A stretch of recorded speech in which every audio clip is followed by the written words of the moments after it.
सावन में राधे राधे, गोवर्धन में राधे राधे, बरसाने में राधे राधे, गोकुल जी में राधे राधे, नंदगांव में राधे राधे, प्रेम गली में राधे राधे, छिपी गली में राधे ललित कुंड पे राधे, श्याम कुंड पे राधे राधे, प्रेम से बोलो राधे राधे, ब्रज 84 राधे राधे, भाव से बोलो राधे गोपी बोले राधे राधे, द्वार भी बोले राधे राधे, मिलकर बोले राधे राधे, राधे राधे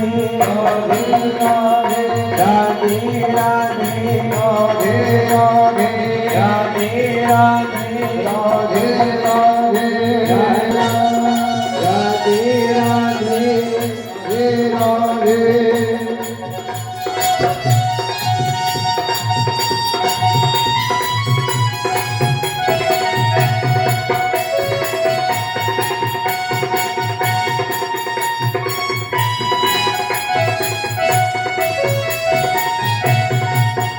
जय राधा राधा राधा जय राधा राधा राधा, हरि विठ्ठल हरि विठ्ठल हरि विठ्ठल हरि विठ्ठल हरि विठ्ठल,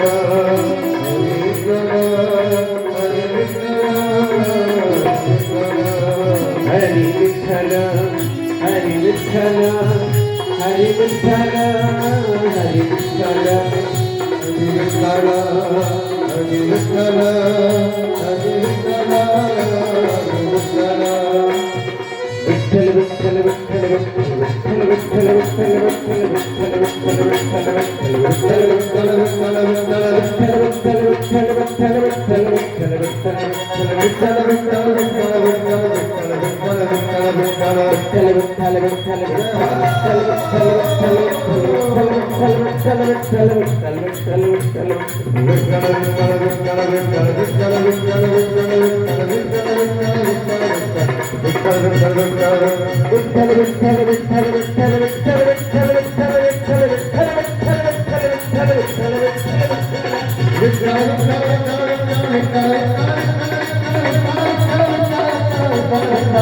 हरि विठ्ठल हरि विठ्ठल हरि विठ्ठल हरि विठ्ठल, हरि विठ्ठल, हरि विठ्ठल, हरि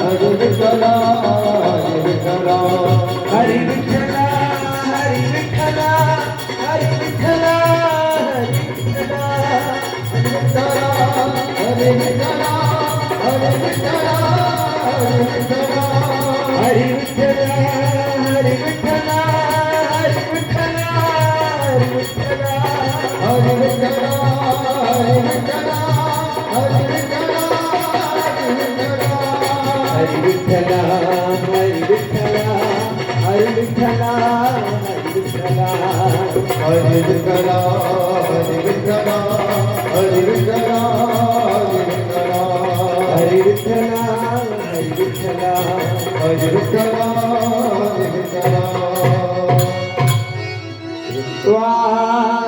गुणान् भुवन सुंदर संबतां ते निर्वेश कर्ण विवरहि हरितोंग तापम रूपम दृशां दृशिमता मकिलार्थ लाभम त्वय्यच्युता विसति चिंतिम पत्र पम्मे।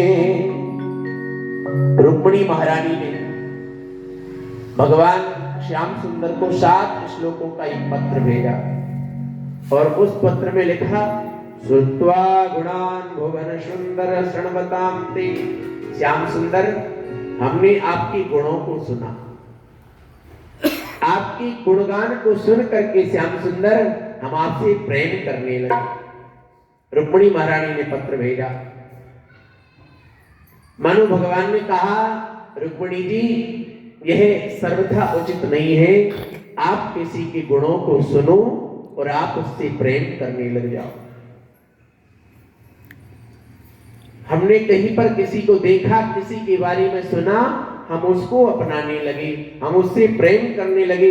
भगवान ने कहा, रुक्मिणी जी, यह सर्वथा उचित नहीं है। आपने क्या मुझे कभी देखा है? आप मुझे ठीक प्रकार से जानती हैं जो आप मुझसे प्रेम करने लगी? रुक्मिणी जी ने कहा, श्याम सुंदर, मैंने आपको कभी देखा तो नहीं है, मैंने आपके गुणगान सुने हैं। अच्छा, कहां सुन लिया आपने? मेरे पिता भीष्मक आपकी कथा को सुनते हैं। श्री नारद जी महाराज कथा को सुनाते हैं। नारद जी महाराज के मुख से कथा सुनते सुनते हमारे पिता ने निर्णय ले लिया था कि मैं अपनी बेटी रुक्मिणी का विवाह करूंगा। किससे? भगवान के साथ में। क्योंकि जिस प्रकार से गुण मेरी बेटी रुक्मिणी के हैं, उन गुणों को यदि मिलाया जाए तो वह गुण केवल भगवान से मिलते हैं। तो प्रभु, मैंने भी निर्णय ले लिया था कि जो मेरे पिता का संकल्प है, मैं उस संकल्प को निभाऊंगी। हे प्रभु, मैं आपसे प्रेम करती हूँ। निर्विश्य कर्ण विवरई हरितोंगतापम।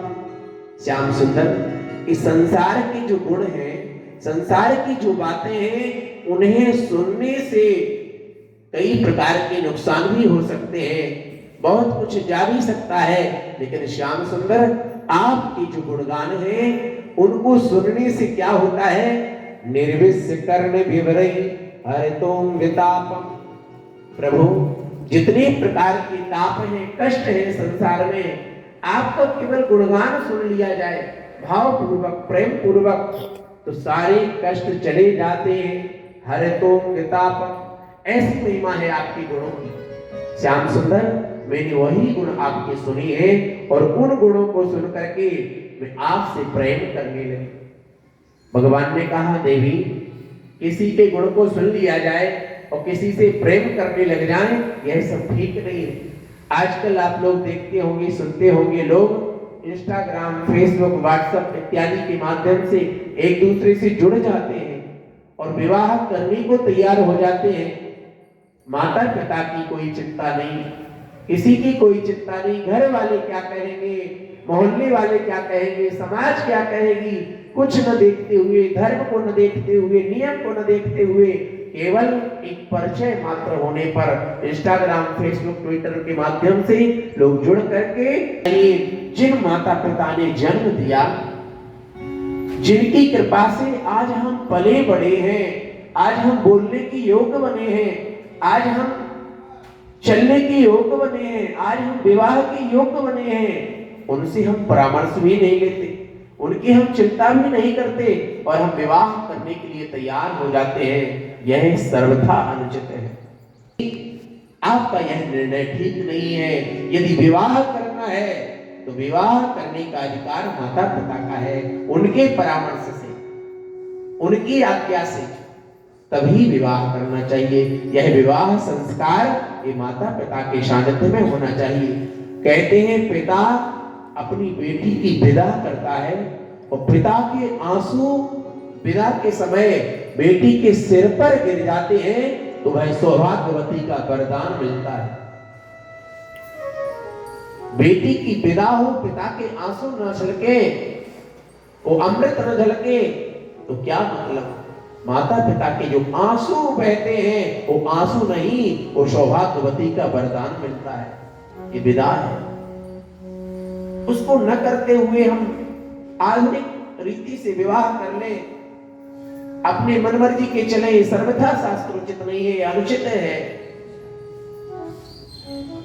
बहुत प्रकार से भगवान ने कहा, रुक्मिणी जी ने कहा, श्याम सुंदर, मैं ही केवल आपसे विवाह करना नहीं चाहती हूँ।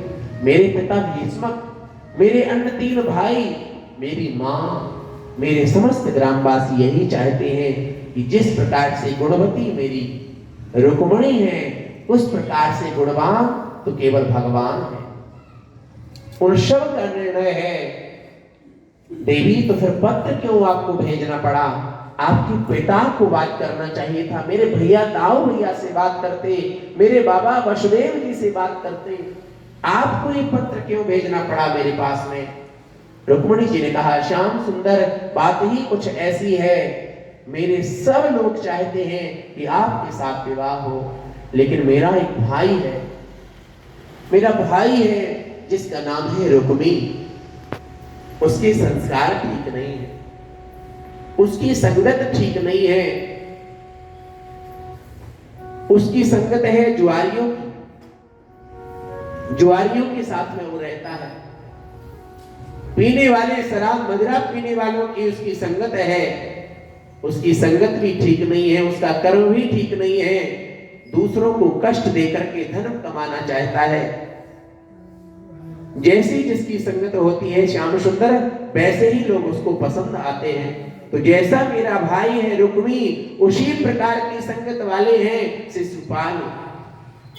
उनसे मेरे भाई ने मित्रता कर ली और निर्णय ले लिया कि मैं विवाह करूंगा अपनी बहन रुक्मिणी का तो शिशुपाल के साथ। श्याम सुंदर, ये हो नहीं सकता, मेरे प्राण चले जाएंगे, मुझे स्वीकार है, लेकिन मेरा विवाह किसी ऐसे दुराचारी अत्याचारी के साथ में हो जाए, ये मुझे स्वीकार नहीं प्रभु। आपके चरणों की दासी बनना मुझे स्वीकार है, आपके चरणों में रहना, आपके नाम के साथ में जीवन गुजारना तो स्वीकार है, लेकिन श्याम सुंदर, हमें इस प्रकार से इन संसारियों की तरफ इनके साथ में रहना स्वीकार नहीं। श्याम सुंदर, रूपम दृशाम दृशिमता मखिलार्थ लाभम त्वय्यच्युता विसति चित्तमपत्रपम में। रूपम दृशाम दृशिमता अखिलार्थ लाभम, आपकी रूप माधुरी है, उसको मैंने अपने हृदय में बसा लिया है। कैसे बसाया है? त्वय्यच्युता विसति चित्तमपत्रपम में। पत्रम में चित्रम, जैसे एक पत्र पर दीवार पर चित्र छप जाता है, वैसे ही मेरे चित्त पर आपका चित्र छप गया है श्याम सुंदर। त्वयि अच्युता, अच्युता, हे अच्युत भगवान, त्वयि अच्युत, त्वयि माने आपका, तुम्हारा श्याम सुंदर, त्वयि अच्युता, आपका जो चित्र है, त्वयि माने विराजमान हो गया है। जैसे पत्र पर चित्र छप जाता है, उसी प्रकार से मेरे हृदय पत्र पर आपका चित्र छप गया है श्याम सुंदर। अब कोई चाहे इसको निकालना नहीं निकाल सकता। श्याम सुंदर, मैं यदि स्वयं चाहूं कि अपने चित्त से आपका चित्र दूर कर दूं, हटा दूं, तो मेरे भी बस का नहीं। यदि कोई चाहे श्याम सुंदर, मैं भी यदि चाहूं अपने चित्त से आपका चित्र हटाना, तो मुझे शरीर छोड़ना पड़ेगा। शायद मेरे चित्त से आपका चित्र हट जाए शरीर छूटने पर, लेकिन जब तक शरीर में प्राण है, जब तक चेतना है, तब तक इस चित्र से, इस चित्त से आपका चित्र नहीं हट सकता। रुक्मिणी महारानी ने कहा, श्याम सुंदर, पूर्तेष्ट दत्त नियम प्रकृदेव विप्रा गुरुवर्चनादि विरलम भगवान परेसा। पूर्तेष्ट दत्त कहा, श्याम सुंदर, 3 प्रकार के यज्ञ होते हैं, दान रूपी यज्ञ। एक का नाम है इष्ट कर्म। जैसे यज्ञ में कोई दान करे, कोई यज्ञ कराए, तो उसका नाम है इष्ट कर्म। यज्ञ कराए, भागवत कथा करवाए, इस प्रकार के जो कर्म है उनका नाम है इष्ट कर्म। अपने घर में महामृत्युंजय इत्यादि यज्ञ करवाए, सत्संगी महायज्ञ करवाए, ऐसे जो कर्म हैं, देवताओं को प्रसन्न करने के जो यज्ञ हैं, उनका नाम है इष्ट कर्म। श्याम सुंदर, मैंने पूर्व जन्म में नियम पूर्वक किए हो, और इस जन्म में भी पिताजी के साथ में मेरे नियम पूर्वक यज्ञ इत्यादि कर्म किए हो, तो उनके फल से श्याम सुंदर